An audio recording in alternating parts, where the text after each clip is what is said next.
IB ഉദ്യോഗസ്ഥനായിരുന്ന പത്തനംതിട്ടക്കാരിയുടെ ആത്മഹത്യയിൽ കൂടുതൽ വിവരങ്ങൾ IBക്കും. ആരോപണ വിധേയനായ സുഹൃത്ത് സുഗാന്തിന് ഒരേ സമയം ഉണ്ടായിരുന്നത് 3 പ്രണയബന്ധങ്ങൾ.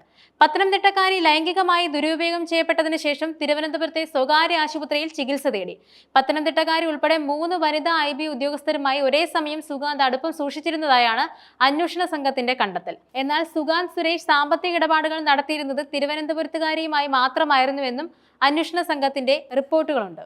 IB ഉദ്യോഗസ്ഥരും പോലീസും കൊച്ചിയിലെ സുഗാന്തിന്റെ താമസ സ്ഥലത്ത് നടത്തിയ പരിശോധനയിലാണ് മറ്റു 2 വനിതാ ഉദ്യോഗസ്ഥരുമായുള്ള ബന്ധം വ്യക്തമാക്കുന്ന തെളിവുകൾ ലഭിച്ചത്.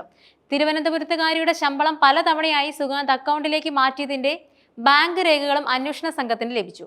സുഗാന്തിനെ കണ്ടെത്താൻ IB വിപുലമായ തിരച്ചിൽ നടത്തുന്നില്ല. അൺഓതറൈസ്ഡ് ആബ്സെന്റ് ആയ സുഗാന്തിനെ പുറത്താക്കാൻ വേണ്ടി കൂടിയാണ് ഇത്. അകാരണമായി അവധിയിൽ പോയെന്ന് വരുത്താൻ സുഗാന്തിന്റെ ഒളിവുകാലത്തിലൂടെ കഴിയുമെന്നാണ് IB വിലയിരുത്തൽ. 2 തവണ സിവിൽ സർവീസ് പ്രിലിമിനറി പരീക്ഷ പാസ്സായ ആളാണ് സുഗാന്ത്. മെയിൻ പരീക്ഷയിൽ പരാജയം നേരിട്ടിട്ടും സിവിൽ സർവീസ് മോഹം സുഗാന്ത് കൈവിട്ടിട്ടില്ല.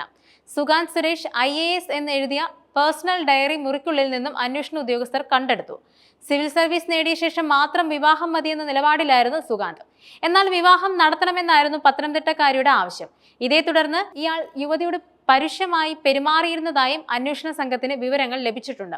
ലൈംഗികമായി ദുരുപയോഗം ചെയ്യപ്പെട്ടതിന് പിന്നാലെ തലസ്ഥാനത്തെ സ്വകാര്യ ആശുപത്രിയിൽ യുവതി ചികിത്സ തേടിയെന്നും വ്യക്തമാക്കുന്ന തെളിവുകളും അന്വേഷണ സംഘം സ്ഥിരീകരിച്ചിട്ടുണ്ട്. 2024 ഒക്ടോബർ മുതൽ ഡിസംബർ വരെ മേഘയ്ക്ക് ലഭിച്ചിരുന്ന ശമ്പളവും മുഴുവനായും സുഗാന്തിന്റെ അക്കൗണ്ടിലേക്ക് കൈമാറിയതിന്റെ തെളിവുകളും അന്വേഷണ സംഘം കണ്ടെത്തി. യുവതിക്ക് ദൈനംദിന ചെലവുകൾക്കായി 1000 രൂപയും 15000 രൂപയും ഈ മാസങ്ങളിൽ സുഗാന്ത് അയച്ചതിന്റെ ബാങ്ക് ട്രാൻസാക്ഷൻ രേഖകളും അന്വേഷണ സംഘം വീണ്ടെടുത്തിട്ടുണ്ട്. യുവതി ആത്മഹത്യ ചെയ്യുന്നതിന് തലേ ദിവസം രാത്രി 9:30ക്കും 11 മണിക്കും ഇടയിൽ സഹപ്രവർത്തകരുടെ മുന്നിൽ പൊട്ടിക്കരഞ്ഞു.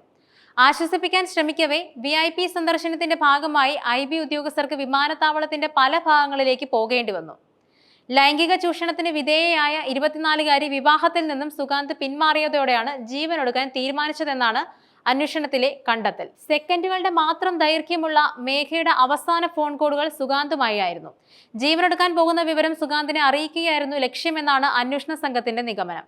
അതിനുശേഷമാണ് തീവണ്ടിക്ക് മുമ്പിലേക്ക് യുവതി ചാടിയത്. IB ചട്ടങ്ങൾ ലംഘിച്ച് സുഗാന്ത് ഇപ്പോഴും ഒളിവിൽ തന്നെ തുടരുകയാണ്. ലീവ് അഡ്രസ് പോലും നൽകാതെയാണ് സുഗാന്ത് അവധിയിൽ പോയിരിക്കുന്നത്. അവധിക്ക് പോകുന്ന ഉദ്യോഗസ്ഥർ ലീവ് അഡ്രസ് നൽകണമെന്നാണ് ചട്ടം. ഇത് മുതിർന്ന ഉദ്യോഗസ്ഥർക്ക് ബന്ധപ്പെടാനാണ്. എന്നാൽ അവധി അപേക്ഷയോ ലീവ് അഡ്രസ്സോ ഇല്ലാതിരുന്നിട്ടും സുഗാന്തിന്റെ കാര്യത്തിൽ തുടർ നടപടികൾ എടുക്കാൻ അധികൃതർ ഇതുവരെ തയ്യാറാകാത്തതിൽ കുടുംബത്തിന്റെ പരാതി ഉയരുന്നുണ്ട്. ഉദ്യോഗസ്ഥയെ സാമ്പത്തികമായി ചൂഷണം ചെയ്ത ശേഷം വിവാഹബന്ധത്തിൽ നിന്നും പിന്മാറിയതാണ് ആത്മഹത്യക്ക് കാരണമെന്നാണ് വീട്ടുകാരുടെ ആരോപണം. 3.5 ലക്ഷത്തിന്റെ തട്ടിപ്പ് നടന്നിട്ടുണ്ടെന്നും ലൈംഗിക ചൂഷണം നടന്നതിന്റെ തെളിവുകൾ പോലീസിൽ ഹാജരാക്കിയിട്ടുണ്ടെന്നും ഉദ്യോഗസ്ഥയുടെ പിതാവ് പറഞ്ഞിട്ടുണ്ട്. ഉദ്യോഗസ്ഥ മരിച്ചതിന് ശേഷം ഫോൺ സ്വിച്ച് ഓഫ് ചെയ്ത് സുഗാന്തും കുടുംബവും ഒളിവിൽ പോയെന്നാണ് പോലീസ് പറയുന്നത്. ഇതിനിടെ ശാരീരികമായും സാമ്പത്തികമായും മകളെ സുഗാന്ത് ചൂഷണം ചെയ്തതിനുള്ള തെളിവുകൾ അച്ഛൻ പോലീസിന് കൈമാറി. പോലീസിന് മുന്നിൽ ബന്ധുക്കൾ തെളിവുകൾ നൽകി. ഈ സാഹചര്യത്തിലാണ് പ്രതി ചേർക്കാനുള്ള നീക്കമുണ്ടായത്. പ്രതി ചേർത്താൽ സുഗാന്ത് കോടതിയെ സമീപിക്കാനുള്ള സാധ്യതയുമുണ്ട്. സുഗാന്തിനെതിരെ IBയും ഇതേവരെ വകുപ്പ് തല നടപടിയും സ്വീകരിച്ചിട്ടില്ല. വിദേശത്തേക്ക് കടക്കാതിരിക്കാനാണ് സുഗാന്തിനെതിരെ ലുക്കൌട്ട് നോട്ടീസ് ഇറക്കിയത്.